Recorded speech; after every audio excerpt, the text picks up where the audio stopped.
Dr. Owusu Ochal. It's Dr. O for the 804. As the premier knee and hip shoulder sports surgeon in Virginia, I would like to remind you that health equals power. Sports build and uplift communities, nothing else can. The mission of sports medicine is to keep athletes of all ages and levels at the top of their game. Dr. O is located at Ortho, Virginia, Schrader Road office location. Appointments can be scheduled online at orthovirginia.com or by calling 804-939-6688. You can follow Dr. O on Instagram at Dr. O _ for the 804 and uplifting educational content about sports health. I'm Coach Rick Stockel. I am co-owner of Newman & Dunn Real Estate here in Central Virginia, as well as I am a high school boys basketball coach at Monacan High School. I've sold over 1,300 homes here in Central Virginia, and I would love to work with you and your family in your home buying needs. I am a proud primary sponsor of Ballin in Virginia, and I hope you enjoy this show. Yeah, man, I appreciate Rick Stockel for sponsoring the show today. He's a great guy, great coach, great realtor here in Virginia. Make sure you give him a call or check out his website over at rickstockel.com if you're looking for any homes in Virginia.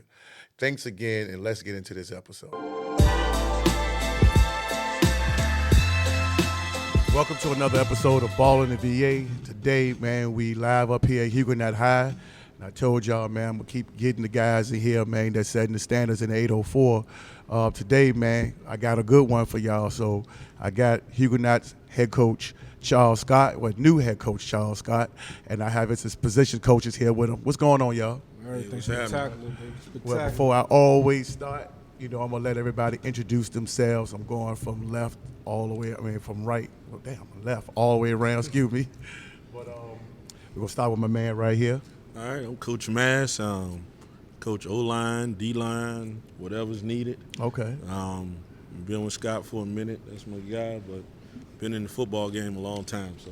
Okay. Well, nice to have you here, man. I appreciate y'all giving me an opportunity to come interview you. What's going on, bro? Nothing much, man. I'm Coach Waddy. I'm the assistant head coach and the defensive coordinator. I've been with Scott since I was like 18 or 19, and we've just been rocking ever since. Okay. Coach Bent, offensive coordinator. Been with Scott since, for a while now. Pushing about 7 years, man. Okay. Yep. You next. It's my turn. I'm Coach Gene Townsend. Man, I've been with Scott since day one. I was one of the guys that founded the Canes with him. So, yeah, it's been my A1 since day one. And I'm in charge of strength and conditioning. I'm a certified strength coach, and I'm also in charge of the quarterbacks. Okay, so you the OG of the group. I've been here for a long time, man. Long time. Yeah. You just got that feel, man. Like you the one that's like, yeah. Go see Coach Gene. Long time, man. Long time. No, man. I feel excited because I went to school in the city, and like I said, I didn't think I was gonna be here anytime soon, and I could just be, transparent. Huguenot ain't been doing nothing for a while, man. So, Coach Scott, I'm gonna start off asking you, why Huguenot? Well, it's simple. It's really simple, man. Obviously, when you have another job, you think about, what could be. When I say another job, when I was at Life, we said, well, if a certain job open, will we entertain it? And we didn't really know because, we liked what we had over there. But it was two jobs that I said if it ever came down to it, we would take a hard look at. And one was Petersburg and then Huguenot. And the thing for me was you got the entire city. You know what I mean? Like, we got the entire South Side over here. Petersburg, you got the whole city. But we got the entire South Side.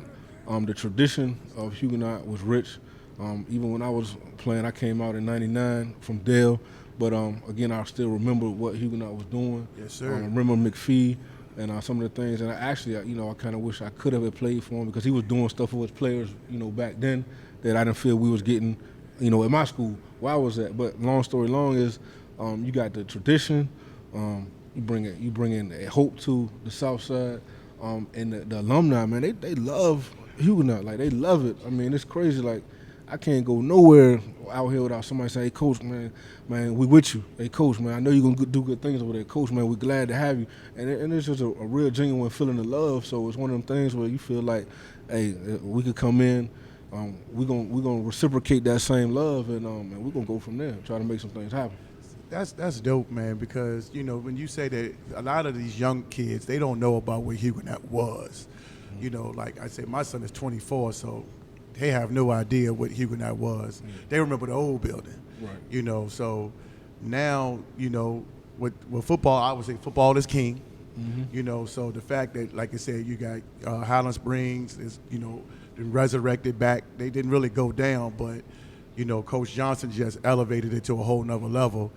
Hermitage, they was doing their thing. Bird has done their thing. And now to see Huguenot back, man, it's a beautiful thing. A lot of people have been just so excited. And I can say, I'm sure that, like you said, you ride around the city. I'm sure you can't go nowhere without somebody from Southside showing love. Right. Was it a consensus amongst everybody? Like, did y'all feel the same way, you know, in regards to that?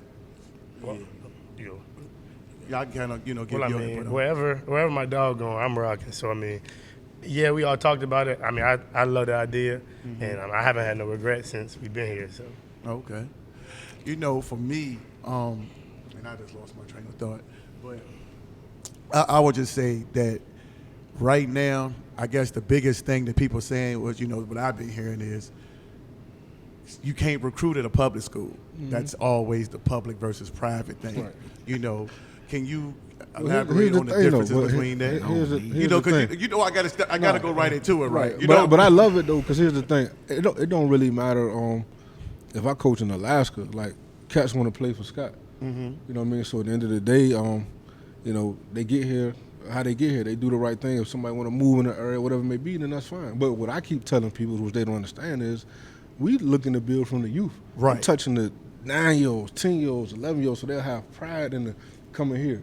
You know, that's why I'm at basketball games in the city. I'll be at football games in the city. I want you to see my face. Right. And, you know, hey, I want to come here. City got open enrollment as well. So any kid in the city can come here. So my thing is, like, say that part again. You know, say that part again. Open enrollment. So anybody can come here. You know what I'm saying? So the thing about it is, I wouldn't be so worried about recruitment, because one thing about it, man, we coach too. We develop too. There's kids in the building that really do that. You know, so at the end of the day, like, and I saw that upon our arrival, like, hey, these kids can play. These kids can. They just got to be in the right situation, and they got to play for you. They got to love you, and they got to know that you love them. So again, like, yeah, of course, kids gonna come in. I mean, that's just what it is. Like I said, I don't care where I coach, people gonna come. Again, it could have been Alaska, it could have been Life Christian, it could have been Trinity, it could have been Bird, it could have been John Marshall, anybody, Thomasdale, anywhere I go, kids are gonna want to play for me. That's because, again, that's just the fruits of our labor. I've been doing this for kids for a long time. I was working with kids when I was a kid.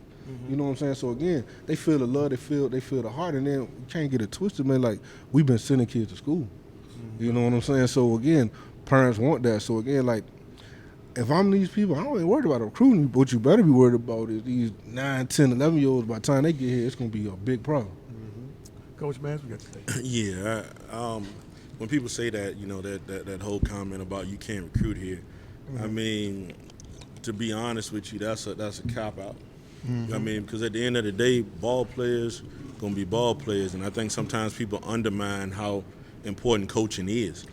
A lot of times people think, even over at Life, they think where we just had goons show up on you know, like we had goons on order. These kids had to be developed. Right. You know what I mean? And no matter where you are, no matter where you coach, at the end of the day, the kids have to be developed. There's no way around it. At every school there is, you got kids walking the hall that's big, strong, and fast. But that doesn't make you a good football team. Absolutely. You know what I mean? It causes you have to be a good coach. And the proof's in the pudding. You know, we put these kids in school. Shoot, the last 2 years here, every starting offensive lineman and defensive lineman I had went to school. Okay. Not one. Not one sitting at home. If anybody's sitting at home, because they chose to. Okay. You know what I mean? But you don't get to college just on a whim. They got to be developed, you know. And I think sometimes people you take the few that may come over because of that, Right. and mix it up and think that that's the whole. Right. When we all know, those of us that hear that, a lot of kids that people thought were like that won't like that until they got there and got developed. There You know what I go. mean? And they got coached. And then after they got developed, then they went to it, And if you really want to see the track record, you can look at how many kids came in that didn't have no offers and walked out the door with 20, 30, when they had a school they were at before they got here. So, Well, I had one on my, podcast, Antonio Cotman. So he spoke highly about you guys. Absolutely. I can speak to it personally. I can speak to it personally because my son went through the program. My son was been with Scott since he was a baby. Okay. And now he's at the University of West Virginia. Okay, that's So what's up. I can speak to the development process and actually seeing your child going from a boy to a man, and that's what was important to me, was the maturity. You know what I mean? And I can speak to it, man. He's a man. So that was what was important to me, and he's a good student. And so those are the things that are important to me as a parent. Okay. You know what I mean? So That's right. I looked at it from two perspectives, as a coach and as a parent. So, I was kind of the police there. You know There what you I go. mean? So like I'm watching out for everybody's kids, it's like I'm gonna make sure we coaching, but I'm gonna make sure we doing what parents want us to do as well. That's And, right. I can speak wholeheartedly to that, man. Our kids come in knowing it's about education. And we don't have to have no big general conversation about you gotta have school in order to do such and such and so on. So that's already embedded in the kids, and that's embedded in the kids when they come through the rec program, through the Come on younger now. kids. Now you We talking. start there. Right. Our development starts there. Our development doesn't start when they get to high school. I am not from here originally, but Okay. I've been living in Southside for about 30 years. Okay. I done watched dads who played. Now I'm coaching. I coach the dad and I'm right. coaching the son. That's right. And I can tell you, man, that's where it starts. It starts with the younger guys, and that's why it was so important for us to follow the path that we followed. Because when we first got together, man, our first thing was, man, if we could get into Huguenot, when McPhee go, man, if we could just get into Huguenot, or if we can get over to George Wythe, man, it's a gold mine, man. You see all those kids over there, man. And I Guys actually at went to Glass George. and I Block. actually went over to George Wythe. Now this was, we had the Canes, and I actually went over to George Wythe, had a meeting. I'll let the principal name remain nameless, but this was years ago. This was way before life. You know what I mean? This was probably 3 years before we took the life job. Okay. Went to George Wythe, gave him a plan, told him our vision, what we see. We saw a need in the community. And we're still having the same thing. Hey, Coach, man, if you over here, we coming. Coach, if you over here, we want to be coached by you, blah, blah, blah. Man, I went over there, gave them the plan, and they said, nah, we not interested. But you're not the first person that said that, so that's by you saying that, and I've heard it on the basketball side. Right. So. But now they got a dope principal now. So Okay. O's is a dope principal. So I know he's gonna do some things. But I say that to say is, sometimes a community is not ready for what you want to bring, or a school may not be ready for what you want to bring. And everything again, it happened organically. We took life job with no intention of leaving. I mean, both of my sons are still there. You know what I mean? I got a baby in elementary school in 3rd grade, and then my other son is in 7th grade in the middle school program. We had no intention on leaving life. I was going to retire there. I don't have no ambition of coaching in college. I was going to stay there at least until Butter leave. You know what I'm saying? So at the end of the day, but everything just happened organically. It happened the way it was supposed to happen. And when you look back on it, is what ended up happening is I got 5 years of head coaching experience, and then a job like this opened up. And at the end of the day, I had the resume to show and prove. Had I just been coaching youth ball, I probably wouldn't have had this opportunity, because they say, oh, you don't have a high school experience. Right. Again, this God's plan, it ain't mine. And that's the thing I've been saying, it's God's plan. I didn't choose it, it happened, and now I'm gonna take my challenge and my charge that I was given, and I'm gonna make it happen. And you know, man, that is so dope that you say that again, man, because that's the biggest hang up. They say that you don't have enough experience, or they always getting, as I always say, they always getting these guys that can't coach. They're like soccer coaches or something like this to try to force them to be the coach of the school. But while we're going to piggyback on that, can you elaborate and go into your background and to how you got to this point as far as like your coaching background, as far as rec and all the guys I've talked to, Lipa, Coach Puka, all of them speak highly of you. Absolutely. I mean, well, I started coaching. I started coaching at Falling Creek youth program. My oldest son was out there, and I'm just sitting there watching.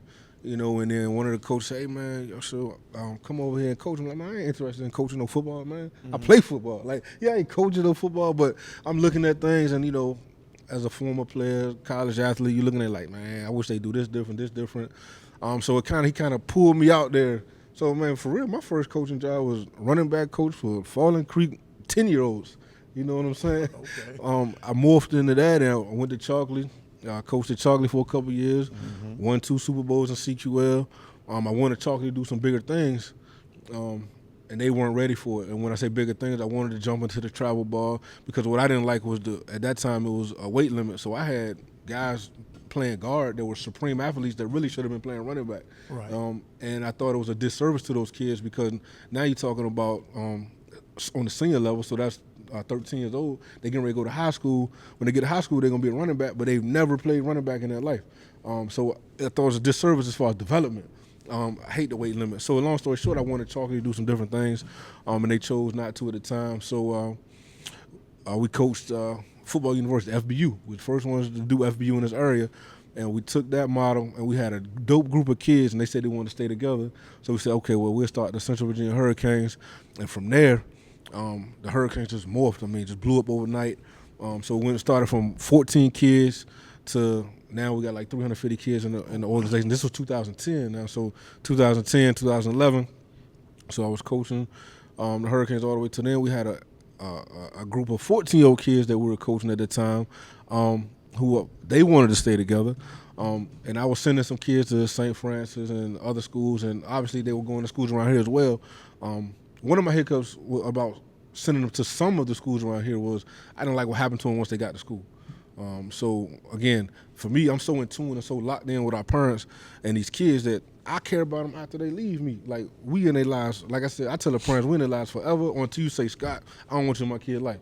So it was important to me where they went to high school, what happened to their career, because they did care about playing football. They wanted to play on the next level. So I said all that to say we're sending kids to, like, St. Francis, DeMatha, IMG, and then Life Christian fell in our lap. Again, it's not my playing, God's playing. My godfather was actually the basketball coach over there. Everybody called him Dip. Some people call him Richard Mason, but he was the basketball coach over there. So he came to me like, look, we might can bring the football program over here. So I went and met with Pastor Mike, and the rest is history. He like, look, hey, you got the kids, we got the breeding ground. Let's make it happen. So that's what kind of really happened, how I got to Life Christian, got the high school job. Again, we were there for 5 great years. Could have stayed there until I retired, but that wasn't God's plan. So that's kind of the quick coaching background. And then I've been coaching camps all across America. I mean, So what would be kind of the hiccups like at Life? Because if you didn't play a national schedule, you got to play a national schedule, right? Would I be correct saying I had I to didn't follow the football? Yeah, right. I didn't have a because choice. you'd have been like what, Division II or Division III as far as what they would say. So we would have been Division III, right? Mm-hmm. And just being honest, I told Vista, I told the school, I don't want to play Division III. It's not going to be fair. No. It wasn't being arrogant, it wasn't being cocky. I just knew what type of dudes we had, and I knew what we were bringing to the table. I said, man, just throw us in Division I, let us compete. I mean, we started, our first year, we started like 13, 14-year-olds. Then we had a couple transfers, but we started like 13, 14-year-olds on the national schedule. I would have played those same 14-year-olds against your St. Chris, your Benedictine, your Trinities with no issue, and let them grow into it. So again, our second year, they put us in Division I, but dudes weren't players, so we couldn't compete for a championship. Right. So that was kind of, so we had to play a national schedule to play games. So it's kind of a systematic way to freeze us out, which is definitely not fair. It's unethical. But again, the way the Vista's set up, it's independent, so you can do what you want to do. I just don't come from that background. I come from, we all sit at the table, we all for these kids. Put the ball at the 50 and let the kids figure it out. You know what I'm saying? Because I might feel like we'd have won 5 state championships. We might would have won 2, might would have won 1. Nobody knows because we never had the opportunity to put the ball at the 50 and sell it out. So we played, I think, 3 Vista games. Our whole time there, we was 2-1. We lost the very first year. We played Bishop Sullivan, and we lost like 16-14 or something like that. We played Flint Hill and Christchurch, and we won those games. So we were 2-1 while we was at Vista. But my whole point was we wasn't the Monstars. You know what I'm saying? We wasn't. You know what I'm saying? Like we weren't aliens. So it's just football, man. You know what I'm saying? So I didn't really understand. I understand it, but I didn't really understand what the deal was, the big deal was. But looking at it, I get it. It is what it is, and we done moved on. But and I touch on this while we bring it up, even Trinity, right? A lot of those guys are my guys. You know, they come from the Canes, DNA. Wally's my guy. And we never got to put the ball at the 50. Who don't want to wrestle with their brother? Who don't want to, you know what I'm saying? So my thing was, and it wasn't Wally per se, but at the end of the day, we never got an opportunity to tussle with our brother. That was going to be my next You know question. Why did that game didn't take place? Yeah, because the powers that be wouldn't allow it to happen. You know what I'm saying? Like we, on our side, our powers that be, life was with whatever. If anybody that send your kids to play IMG in St. Francis, you know they with whatever. Right, yeah. I was at the St. Francis game one night. It was cold as, that was about about 20 degrees out there. Yeah. So they with whatever. Because again, I keep going back to the point, and maybe I'm naive in this, man. It's just football, man. Yeah. You know what I'm saying? It's just football. It's just put the ball at the 50. Somebody gonna win, somebody gonna lose. But again, it's for the kids. And that was my whole thing. And then a lot of these people say they Christians or whatever it may be. So if you Christians, why you so mad? Why you so mean? Why you so evil? Why so much malice? That ain't God's heart. So what are we doing here? You know what I mean? So my point is, at the end of the day, that was one of the things that we never got to bump, you know what I'm saying, with Trinity. And I felt like, again, a lot of them kids are family to me. You know what I'm saying? Wally, my brother, and we never got to bump with them. And I think that was foul from the powers that be. You know what I mean? So it is what it is. I think it's a disservice. So I've said it before. We got to put an asterisk. They might not like this. You got to put an asterisk by all the rings. From the time we got there. We gonna do that? From the time we got there, the last 5 years, you got to put an asterisk. I knew he was gonna do it by all the rings, because you never got to tussle with who could have been considered the best. Right. If you look at Max Preps, who was the best. Right. You know what I'm saying? Per rankings, who was the best. Yeah, we took some L's, but again, I liken it to like this. We was playing outside of our league. We had like 40 kids on the roster. 25 may have been ready to go. So then you got another 15 or so that's not ready, but they freshmen or maybe 8th graders. So we playing Alabama, Georgia every week. So you look at, let's say we Jackson State, right? Jackson State could beat Alabama or Florida on a one-off, but then next week they got to go play Georgia. The next week they got to go play Tennessee. The next week they got to go play Kentucky. Right. The next week they got to win South Carolina. Right. You ain't gonna be that successful with that model, and that's a model that we was forced to play. But again, being who I am, I'm a competitor, and I'm gonna do whatever for these kids. And because we couldn't play who we were supposed to play, we made sure that we played that smoke. You know what I'm saying? And even in a perfect world, we would have always played 3 national games. I would have always played the IMG or St. Francis de Matthew. My perfect world was we play a Vista schedule, and then we play 3 national games. However you flip it within that schedule. Right. Because again, what I learned is that when these scouts are looking at our film, they're saying, oh, the score, I don't give a darn about the score, but this kid is matched up against the number 1 receiver in the country, and he's locking him down, or he played like this. Okay, we can offer him. You know why? Because we recruiting that kid, but you giving that kid work, so we're going to start recruiting you too. So that was our model, and it always worked. How y'all feel about it? Oh, well, you know. Y'all look, y'all don't be cool Hey, now. I hey, need y'all to hey, just say what it is. I'm just, man, I got tape over my mouth. You go, and then I'm gonna let you go. All right, so I'm gonna just be real about it. You know, I've said my piece many times on social media and different things like that. Okay. But to be real and to be truthful, these games ain't happen for a multitude of reasons, but the main reason is, man, it was a business move by these schools. You know what I mean? At the end of the day, man, you had people talking about the program, people talking about recruiting and all that, even from the public sector over to the private sector. But the truth is, man, you got to look yourself in the mirror and answer to yourself. And at the end of the day, we were producing results. Man, at the end of the day, when kids going to school, and you got 90-some% of your kids going to school, you know what I mean? See, and one thing I know my guy Scott subscribed to is we don't really buy into that thing that only this percentage of people can make it. Nah, we don't buy into that because we done seen it over the years that ain't true. You know what I mean? The proof is in what you put out. And when you putting out that many kids going to school, it ain't just recruiting. You know what I mean? It's just production and development. And then you got to look your kids in the face and answer the fact why my kids ain't doing the same thing. You know what I mean? So I don't want to put them on the schedule, because if I put them on the schedule and they stomp a mud hole in us, now I got to worry about the few dogs I do got going across somewhere else. Truth is, man, a lot of coaches look at players out here like they property. That is true. They say my kids. That's true. You don't own no kid out here. We just said that. You don't own no kid. You know what I mean? At the end of the day, man, I started back many years ago doing camps. I was with Rivals from 2004. You know what I mean? I was East Coast director for football university, All-American games, all this stuff.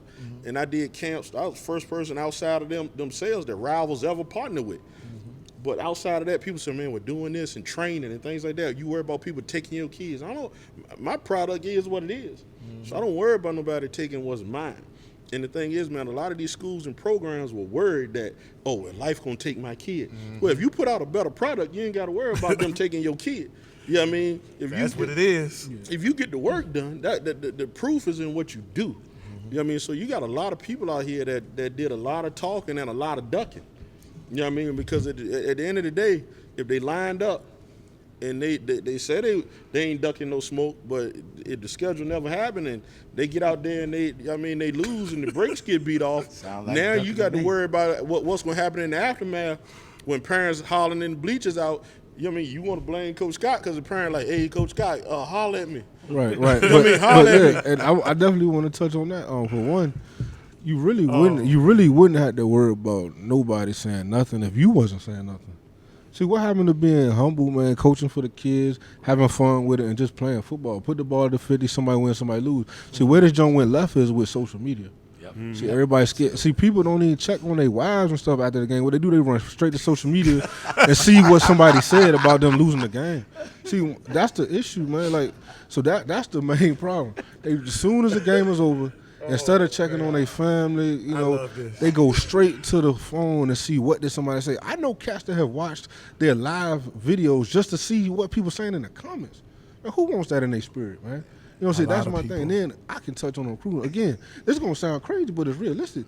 Man, I ain't never recruited a kid in my life. My name is Recruited Kids. Program. I ain't never recruited That's a a kid big in my life. difference. You know what I'm saying? My name is Recruited Kids. Again, so at the end of the day, now parents, you come to me, talk to me, and we're going to have that conversation. Like, that's why this phone right here, Coach Gene say all the time, if somebody get this phone right here, they got to go, man. I got so much stuff in this phone again, and I got to, it's sad, I got to keep records now.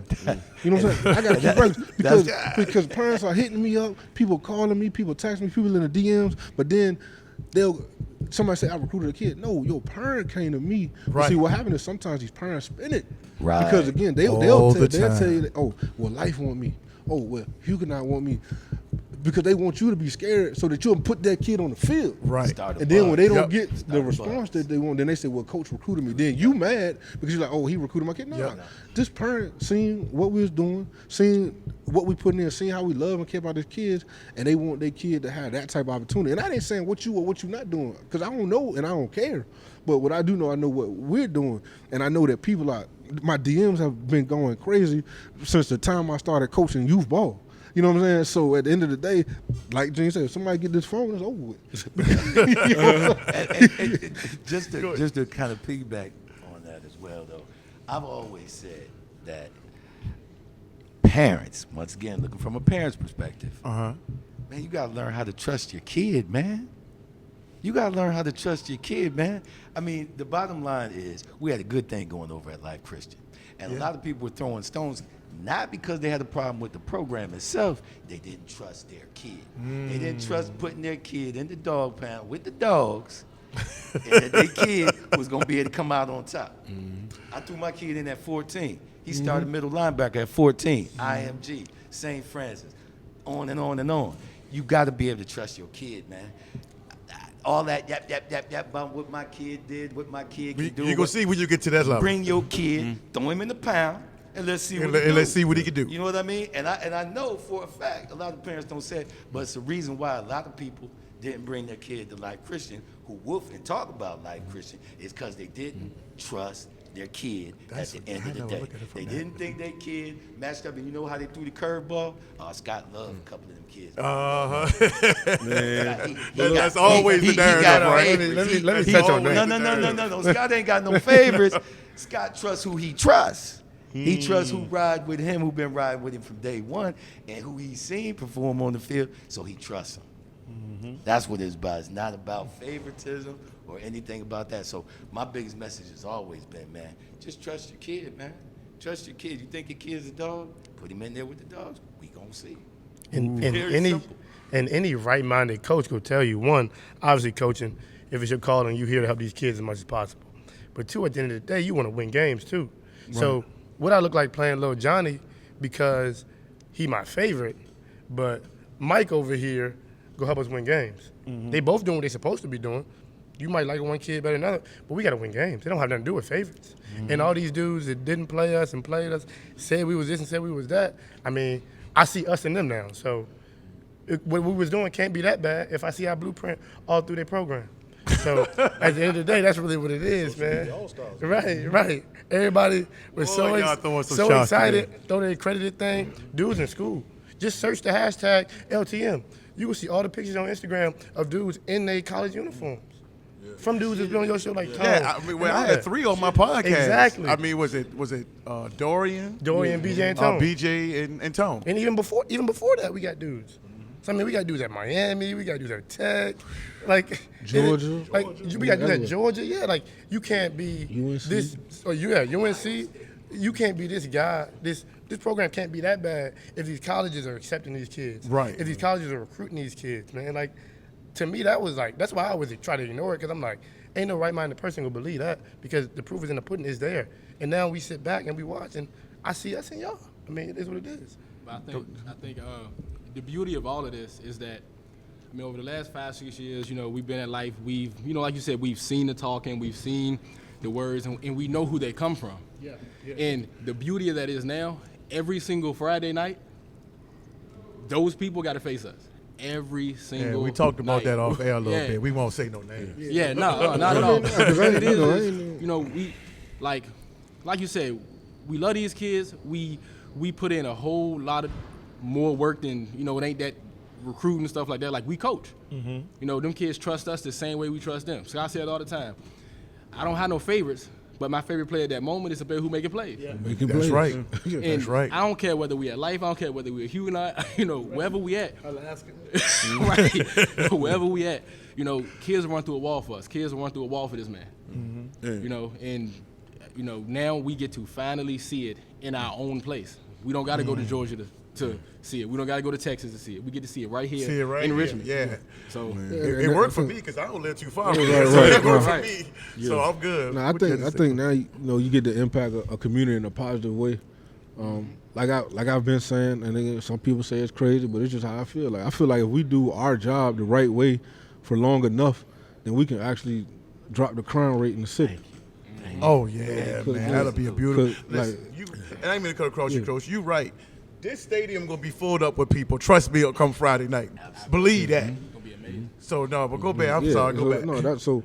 My thing again, like this is so much, and it's cliche, but it's real for us because we live it. You know what I'm saying? Like it's so much bigger than football, man. It's so much bigger than 1 year, 2 years. Like this the plan for me. Like I plan on retiring from here and moving to Tampa. You know what I mean? So at the end of the day, give me about a good 20-year run, man, and shoot, I let Wyatt take over, and I'm in Tampa with it. You know what I'm saying? Hopefully watching my kids do what they do.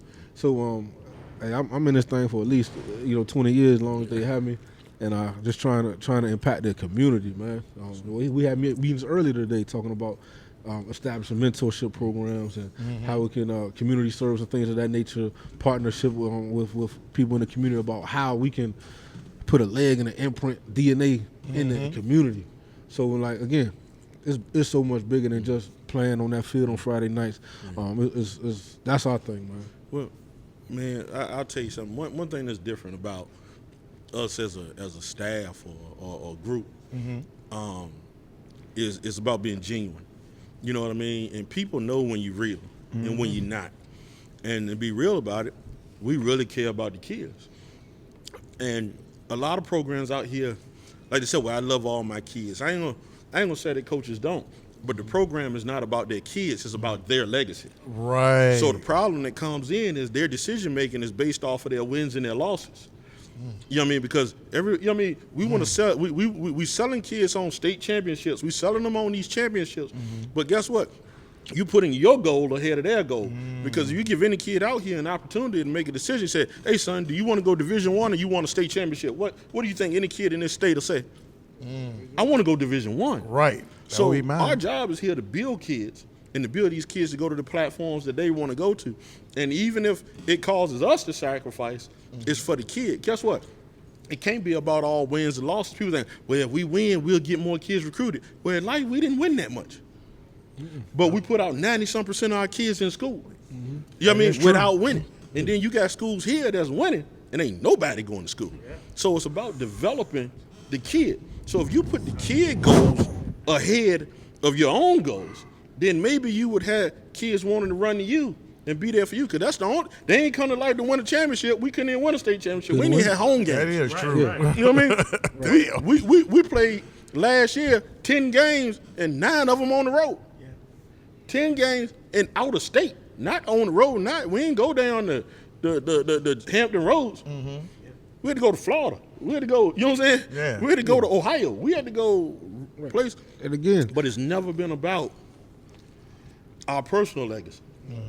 It's about, you know what I mean, when we spent our own money to travel. When the school didn't want to pay. When we spent our own money. See, that's the difference. Like, we ain't professional coaches like that.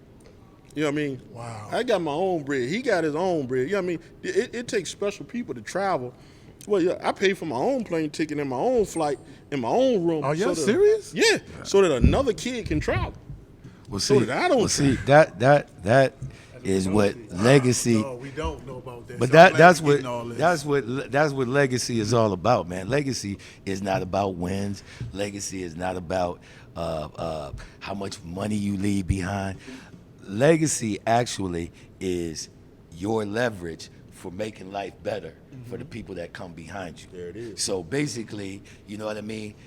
These kids, vast majority of them won't play professional football. Right. But they probably will get an education. That's right. And at the end of the day, you don't know what that education is going to lead to. It might be the person who finally finds the cure for cancer.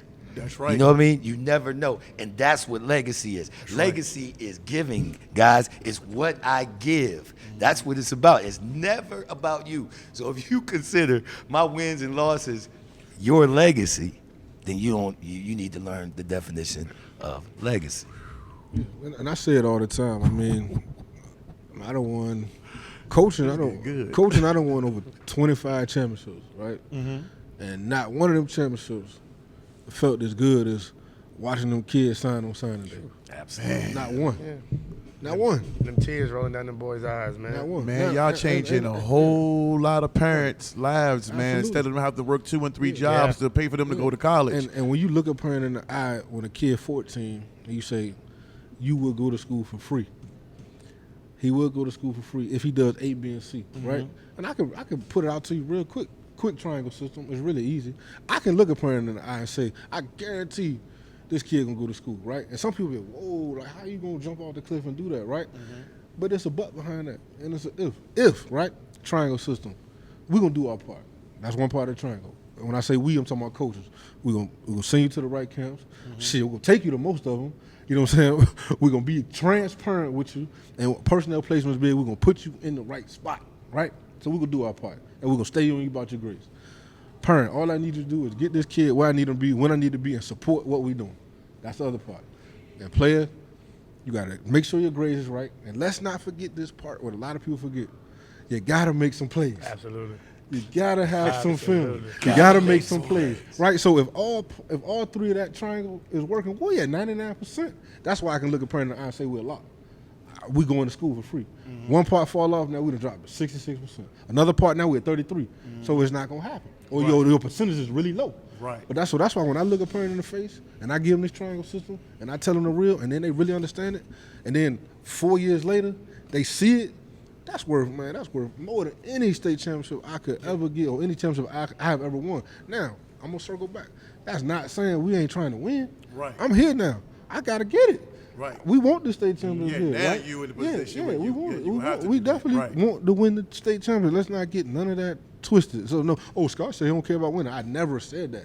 But that's not the number one priority. The number one priority is, man, helping these parents raise good young men, good people. See, again, I got a daughter. Somebody got to marry her. You feel me? So I need to make this fishing pond of men, strong young men. You know what I'm saying? Again, so that's my thing, man. We want the community to grow and be rich from what we're doing. And again, maybe it catches on, or maybe someone else at another school does the same thing. Now that part of town good. Maybe somebody at another school does the same thing. Now that part of town good. I don't care if you follow our blueprint. I'm with it. Again, that's why I said it's even in life. We couldn't have 100 kids. So if you look at us and say, oh, Scott did this, oh, let me do that. Oh, Scott did that, let me do it. Or if you call me, I'm going to give you the blueprint. I ain't selfish. Because why? I want that kid to go to school too. Why? Now 804 is a hotbed. Right. I want 804 to be a hotbed. And again, I would love to think that we put a major part in now 804 is a hotbed. Absolutely. Called legacy. What we got going on now, and now with these classifications, and when you just say that, I just thought about something. First, I want to ask you, I'm going to come back to this question. You know I want to ask you, have you been getting any calls from any other schools wanting to play y'all? But now since you're in Division 4, right? Okay. We got Dinwiddie who just won, right? Absolutely. So you got Verina. You got King George. Now Phoebus has came up, and you know what Phoebus is. That's a machine down there. So I'm looking forward to that. You know, so some of these other schools that I might be leaving out, I can't think of some of them, maybe in 7-5, but what do you say? What when they see y'all over here? What do those other teams have to expect when they play Huguenot? Well, here's the thing. Man, what's not gonna happen is these kids not gonna give up, right?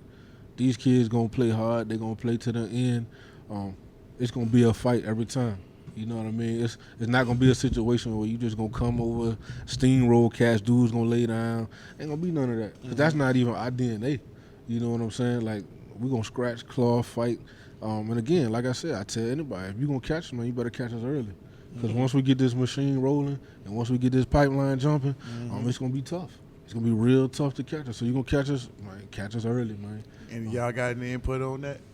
I like the fact when I said those names, y'all won't phase it. Oh, y'all was like, nah, because before they go, like, I like that. Now I'm gonna be honest, because before they go, like, for me, it's like, I mean, you could name any team, but for real, like, it's that team, that man in the mirror. Like, if we do what we supposed to do and we get this thing jumping the way that we know we can do, I ain't worried about it anyway. Put the ball at the 50 and let the chips fall where they may. You know what I'm saying? So that's why, again, I respect every program you name. I respect, no question. So I definitely, like, there's some dudes, and them dudes is coaching, and they got, and also they got the Jimmys and the Joes. Like, sometimes, you know, X's and O's cool, but sometimes you still got to have the Jimmys and the Joes. Right. You know what I'm saying? Right, so they got the Jimmys and the Joes, and along with the X's and O's, so they make all those teams very formidable. But again, you talking to a cat that played against Bryce Young in the national championship. I done coached against Bryce Young. I done coached against Caleb Williams. I done coached against IMG, St. Francis, DeMatha. Like, yeah, you guys have been passing people. Ain't nothing gonna make me shake. You feel me? Unless if somebody got a team full of Jesus. Come on now. You know what? And I didn't even think about that. I'm sitting up here naming all these teams. I forgot, wait a minute, this came from life. Look at all these teams you got to play that's, you know, that's here. They nationally known team. So it ain't even about that. Like for me, man, like it's more about just like, obviously we respect our opponents, and we know our task at hand. As far as getting the guys to believe and to continue to buy in. And again, we're making progress. I tell the guys, as long as we're trending up, I have no issue, and we're trending up. So I feel great about our chances in the future. But I'll let them go ahead, man. I mean, from my perspective, and I think the rest of the coaches will agree with me, man, everything happened for a reason. Mm-hmm. These last 5 years, I'm going to speak for myself. I've developed so much as a coach. Mm-hmm. Even from last year we went down to Florida and played the number one receiver in the country. Mm-hmm. We held him to 12 yards. Ooh. So, I mean, and you can go check that on the tape. That ain't an exaggeration. So, my thing is, that's football. That around the country. BJ Lowry, Cotman, locking up. All them dudes. Caleb Spencer. Yeah. BJ shout out to BJ. Shout out to Cotman. Yep. Tone had a pick. We had Dejon Barnes. All them dudes in school now. So, to speak on that point, is we seen it. We done seen it all. We was battling the Master 7-0 with 2 minutes left in the game. We battled. I mean, it's there. All these other guys can say what they want. But is that? Let me touch on that though. So, and then again, we was doing this with no weight room. Yeah. Not one weight. No weight room. Yeah, that's you know what? Because I ain't gonna say who said it, but they was like going to LCA is like going to school with a barn. Yeah. Yeah, like it was nothing. Yeah. It was a joke when they said it compared to the other private schools. Absolutely, yeah. It was like a backyard. Again, a lot of times, like we won't make no excuse about nothing, but a lot of times, like I said, our depth wasn't there. Mm-hmm. You got 25 kids that could really go. Then you got the babies. So we only had JV 1 year. So other than that, you had the babies with you. So you got 40 kids. You couldn't lift, as we wanted to. Off season, we would contract with other people, but in season, we couldn't lift like we wanted to. So it'd be so much better here, right? Y'all got absolutely. So we were getting out-resourced. Yeah. A lot. You pull up to a school that looked like this times 10. Getting out-resourced. They got 75 trainers, and you know what I mean. They got oh man, you got 100. You got 100 kids on the sideline.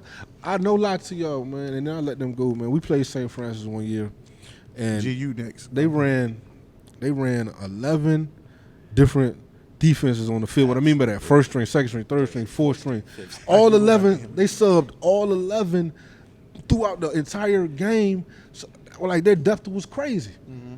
We playing the same 14 kids on offense. You know what I'm saying?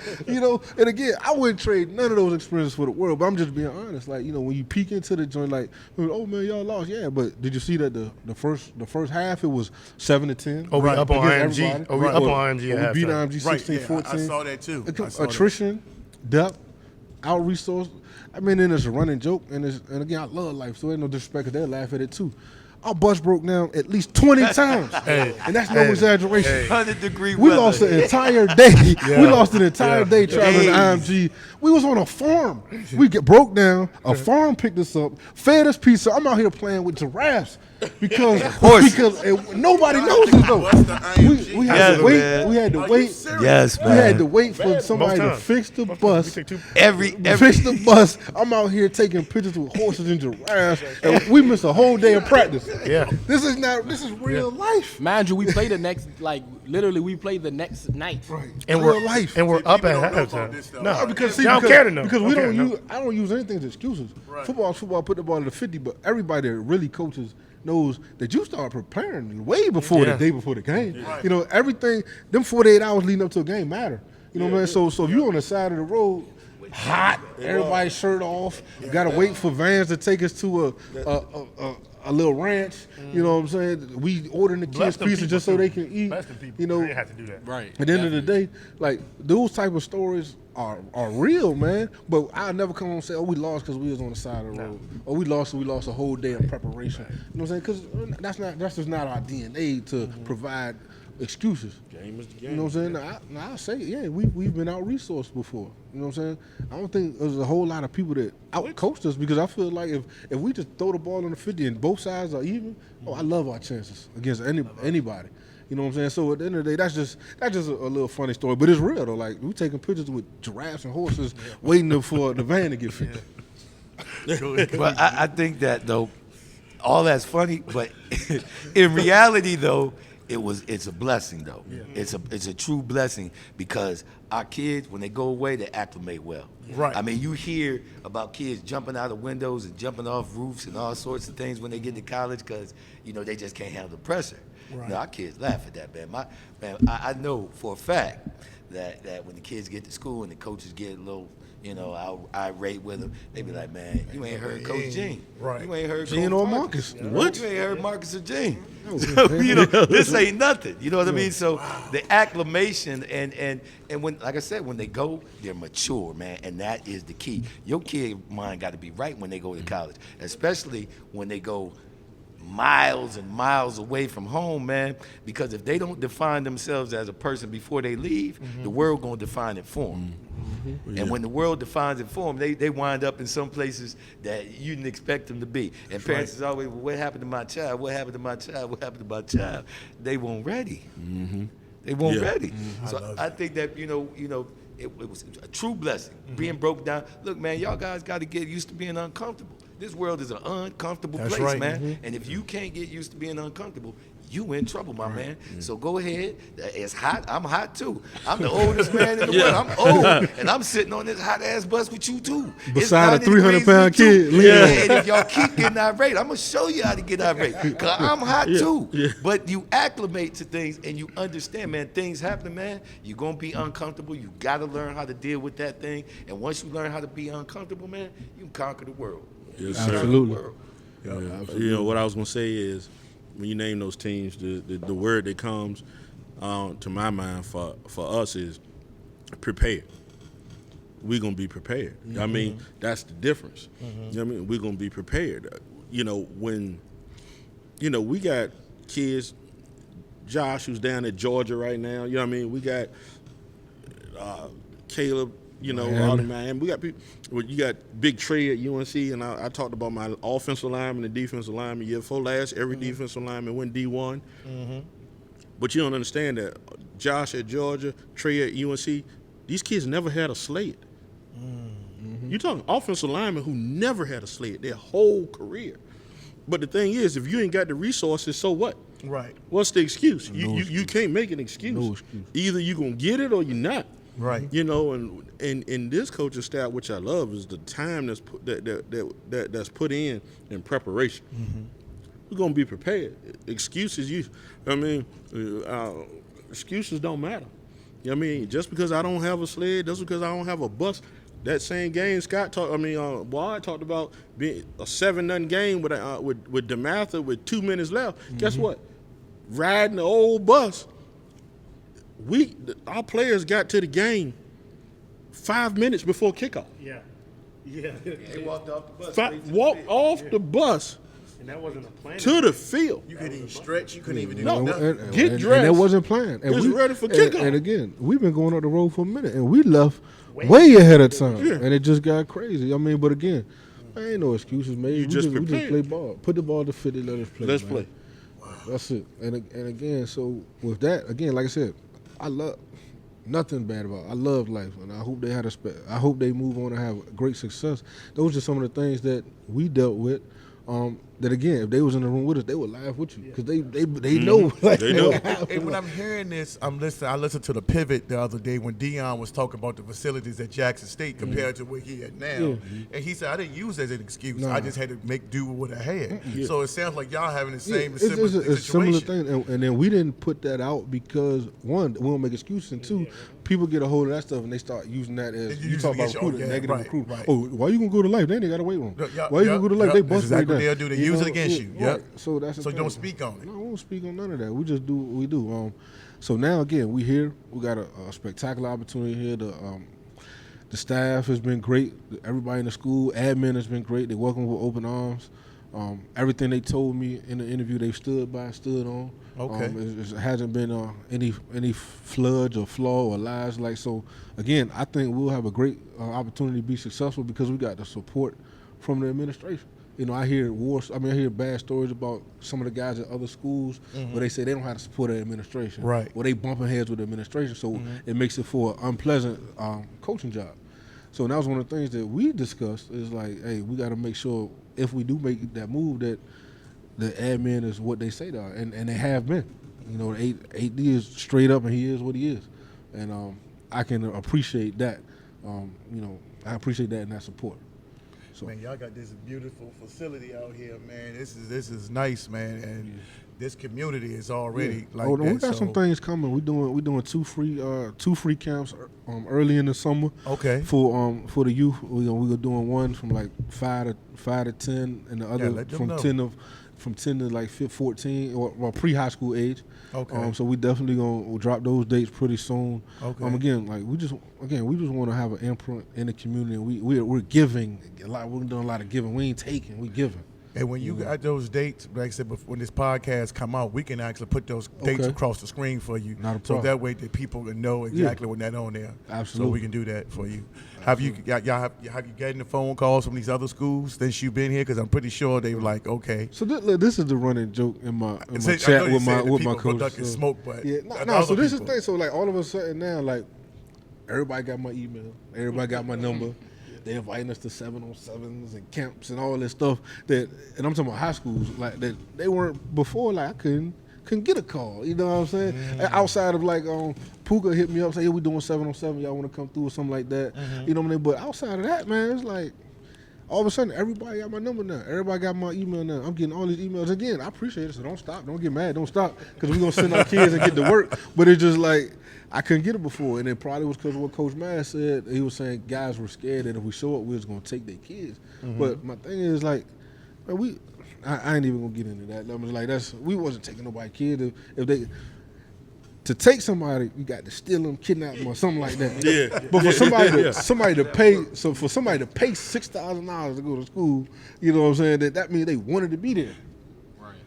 Oh, man, say that part again. People don't understand. I'm like, do y'all know that it costs to go to these schools? People think it's free. We ain't got no weight room, so we can't give you no scholarship. Because if we give you a scholarship, we they need make that all weight types of room. lives. I heard I got rich off Life Christian. Man. Come on, bro. Like, that's definitely not where my bread come from. Come from, like, you know what I'm saying? Definitely not. You know what I'm saying? They were a blessing to me and my family for sure, but I ain't get rich off Life Christian at all. You know what I'm saying? Like, we did it for the love. And again, I like what they did for us. And again, here at Huguenot now, we're gonna do some spectacular things. Like I said, we're excited about it. Just for me, man, I'm just a community dude, so I'm just so excited about being in the community, being able to play home games. My family can come out to all the games. It's the coach's family, like it's gonna be different, man. That's all I can say. It's gonna be different. It's gonna be special. Lord willing, I got a 20-year run, and then I can hang her up.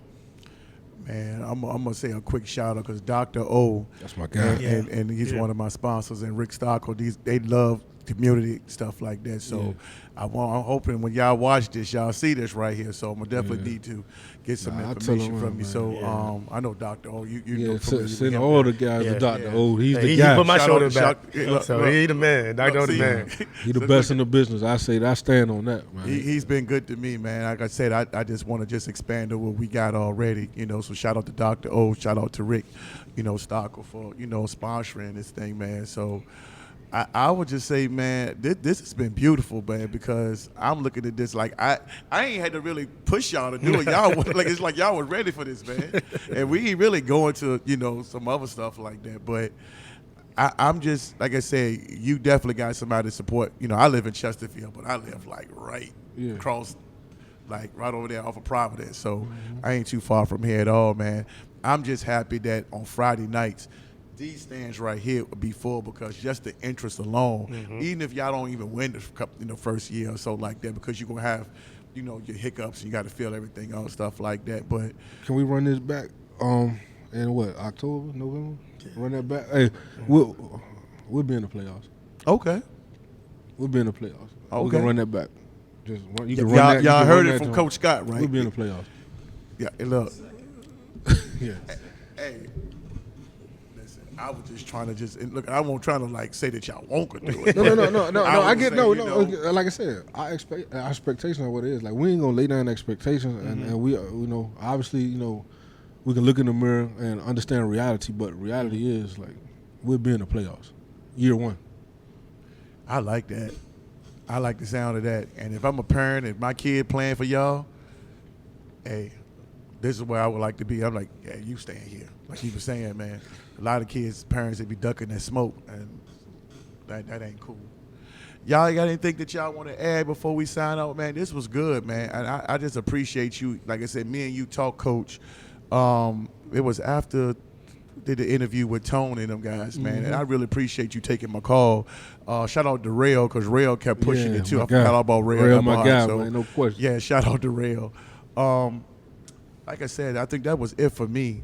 But like I said, y'all had anything that y'all want to add, man? All I'm gonna say, man, is I'm gonna just challenge the coaches, man, all the coaches, man. Like, man, just do this for the love of the game, man, and stop beefing with dudes over some football, man. Stop going crazy on the internet, man. Just do this for the kids, and for real, we're supposed to be a fraternity where we could, work together. And if you got an issue with a man, and they ain't talking about it got to be me, man, call that man. I mean, get that joint straight, man. Life's too short for all the BS, man. So I just challenge all the coaches, man.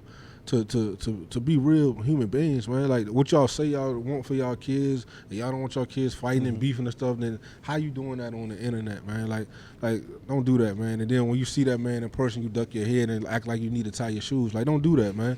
You know what I'm saying? Like just be real. If it's an issue with a man, call that man, fix the issue, man, and let's do this for the love and for these kids, man. But like all that beefing, that is really corny, man. That's my thing, man. My challenge to all the coaches, man. Like, man, stop being so territorial and all that, man. Like, man, do this for the love, man, that you say you're doing it for, man. And again, if there's an issue, man, pick up the phone and call that man, whoever that man may be. And I like that because and it's funny, we ain't got to say names, but I like the fact that you was open when we had that three-way call with that other coach. Right. And for me, which I was surprised, because a lot of times people kind of backpedal, and he didn't backpedal, but the fact that y'all handled it as men, and y'all was able to do that, and like we said, I agree with you. If you got an issue with somebody, say you don't like what somebody say, I'm sure everybody got a network. You can get each other number and just get at them and handle it as men. It don't have to be personal, but you like some people just be ducking. Don't do the shows. People do things for show. Take it to the internet. Don't do the show, man. Yeah. They do that a lot. Let's do it for real. Like don't do the show. Pick up the phone, call that man, get it straight, man. Well, I'm gonna get out here on one note. Again, I had those three young men in, Dorian, Fleming, BJ, Lowry, and Tone. Can each one of y'all or y'all collectively as a group tell me what they meant to y'all program? Sure. I would be doing a disservice if I don't talk about them. I go first. So Tone and BJ, like, again, well, Tone, first of all, he like family, man. His brothers, nephews, like, they family, BJ family. They came through the Kane program as well, so they definitely family. And then you said Dorian too, right? Yeah, Dorian. But Dorian's my guy, man. He's a genuine kid, man. He got a passion and love for the game. He switched positions a couple times, took it on the head. He sacrificed for the team, took it on the head. And we just kept telling him, like, look, man, it's going to work out for you, man. It's going to work out for you. And it did, man, and I'm so proud of him. I'm excited for him. Like I say, he down at Georgia State doing well. Playing tight end, and he got a real shot to play this game for a long time. Okay. Again, like, Tone is what he is. He's a technician. As far as the program, he definitely meant a lot. He was a big-time recruit, and what people don't understand is, and I give one of the secrets away. I didn't get too many away, but one of the secrets away, man, you take your big-time recruit, he bring other people in the building, and then you show them other people.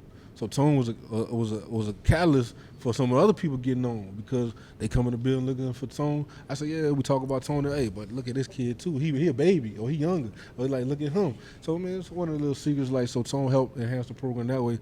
And then BJ, what I say about BJ is when BJ was coming over, I said, look, dude, because I'm honest. I said, man, it's two dudes in front of you that it's gonna be tough to beat out. You feel me? They've been starting for X amount of time, whatever it may be. And BJ said, I don't care. I'm coming to get that. And he got that. You feel me? But see, I'm honest because I don't want nobody wasting their money. Right. You know what I'm saying? So I'm going to tell you, like, you might pay their £6 and you might not start or you might be unhappy and I don't want that for you. You know what I'm saying? So I'm going to tell you the real. Now, I ain't saying I don't want you, but I'm going to be honest. Hey, look, it's two dudes that have started 20 games in front of you. BJ didn't care. He took one of them spots. We had to figure out how to move another cat. And we moved him. He still played, but we had to move stuff around. And I tell kids all the time, make us make tough decisions. And that's what they did. He made us make a tough decision to move something. So I say that just to touch on his character, man. He gonna work hard. He gonna go get it. He gonna grind. So as far as those 3 guys, they meant a lot to the program. And then continuing the legacy of signing early, going to play big time football. Mm-hmm. So and they good people. You know what I'm saying? They community dudes, man. They good people. So they are a reflection of what we want from guys that leave up under our wing. Okay. Anybody else want to elaborate? Yeah, so, I mean, I love Dorian to death, but I'm going to speak more on BJ and Tone because I coach defense. I coach DBs. Man, like he said, anytime you playing on opposite side of somebody like Reeves, Sanders, and big-time corners, that number 2 corner got to bring it. And BJ brought it every week, locked in, understand the game plan, calling me like, Coach, this is what they doing, what we going to do to this. And then he brought it in the game. The film don't lie. Shoot, I think BJ led the program in picks, like a career in 2 years. Oh wow! I mean, and that's how dude's not throwing the tone.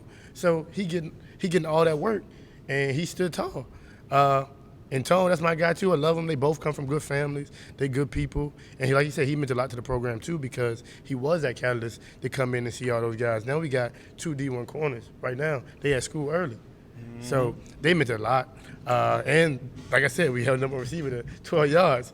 I ain't do it. I was sideline. That's them boys. Them, Caleb, all them boys too, man. So, man, I love them dudes from the bottom of my heart.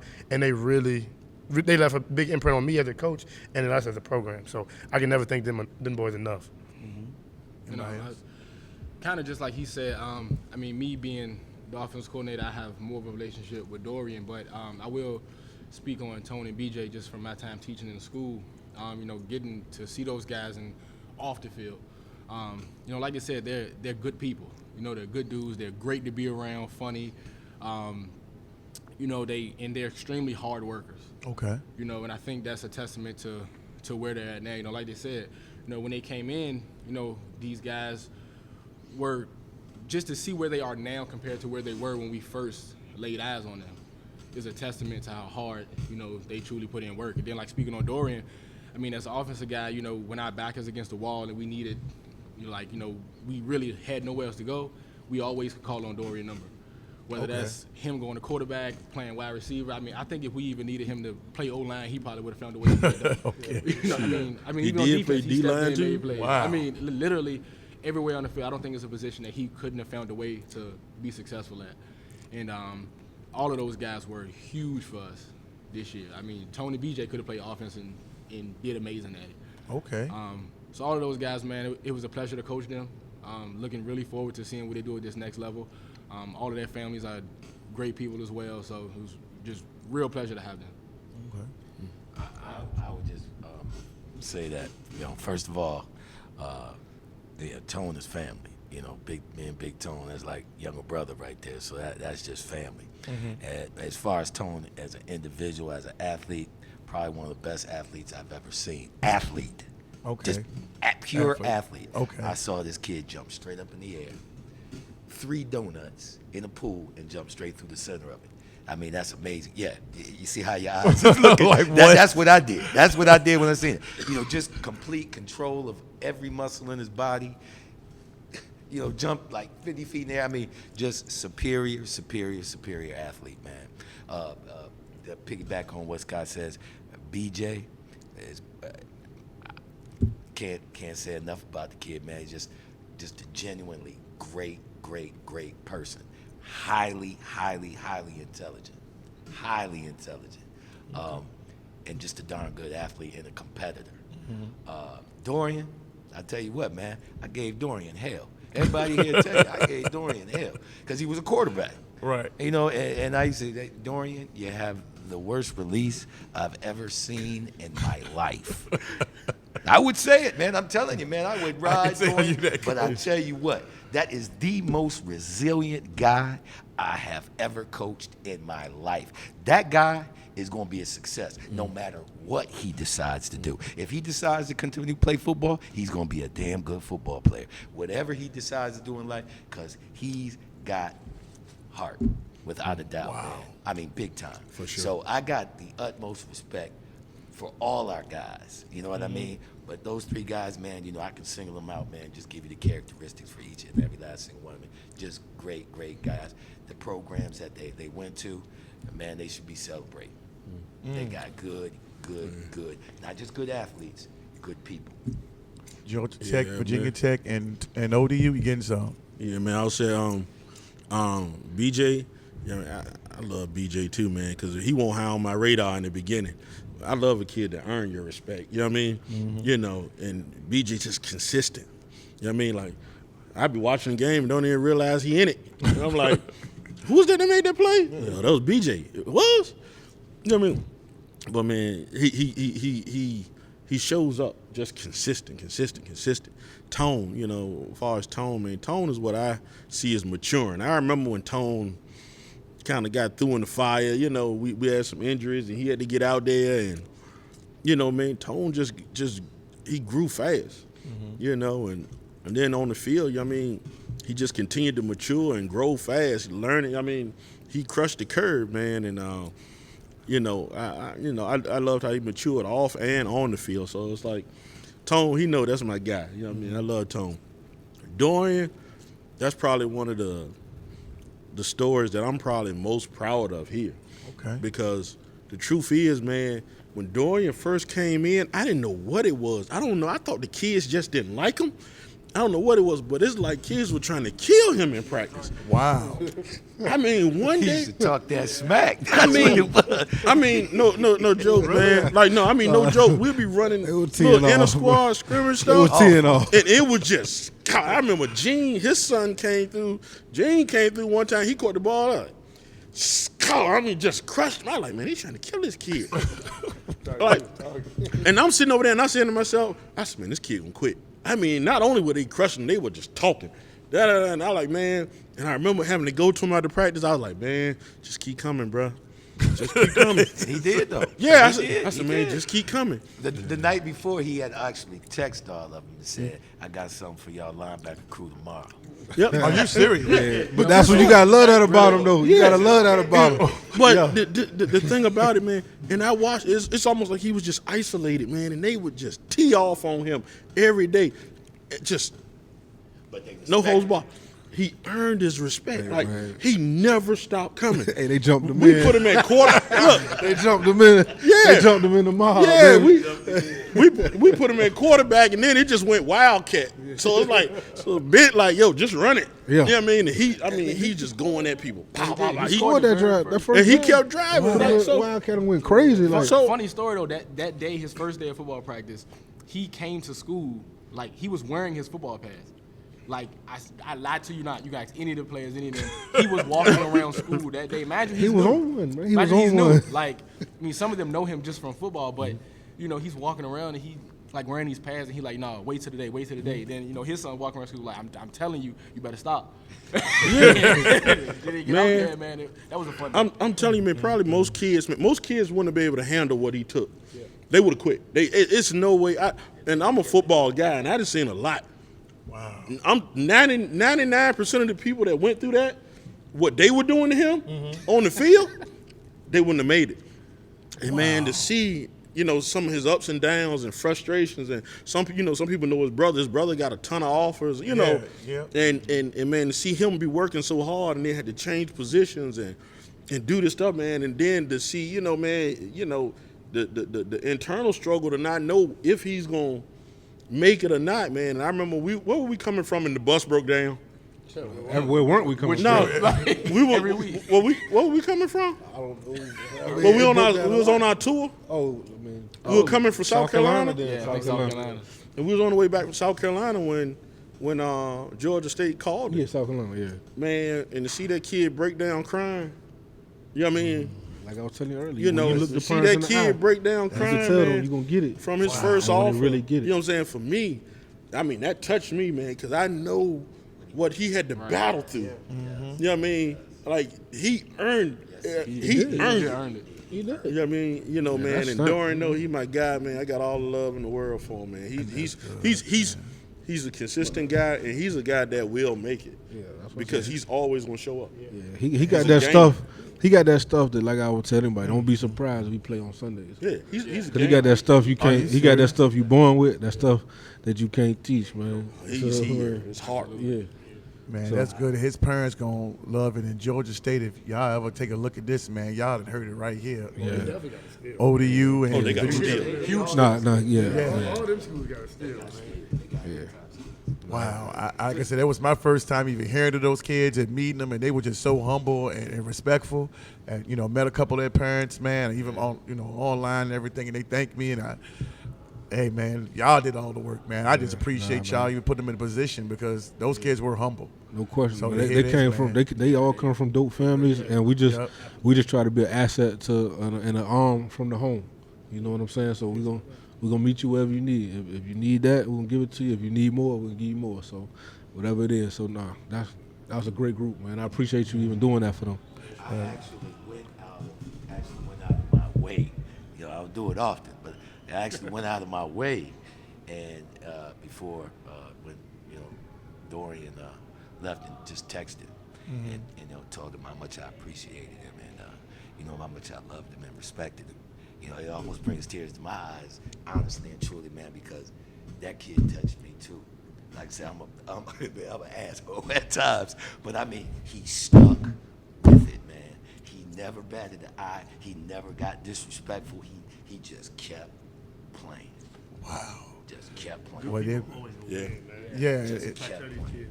You a good dude. Sometimes that's enough. Great guy, great guy. Somewhere, somehow in your life, you win by being a good dude, doing the right thing.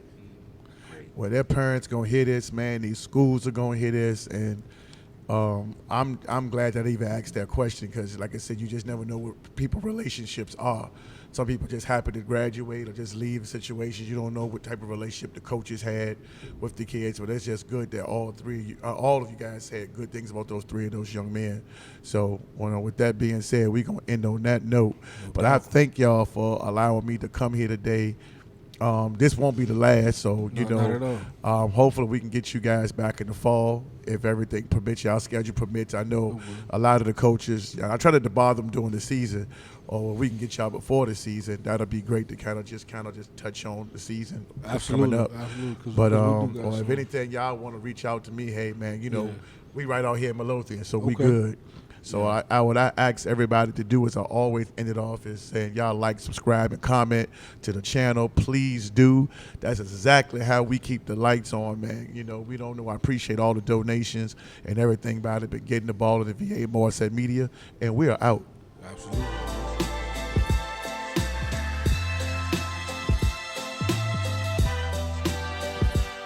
I appreciate y'all watching the episode again today, y'all. Go over, make sure that y'all check out my man, Stockel.com for any of your home buying needs. Appreciate it. Thanks again.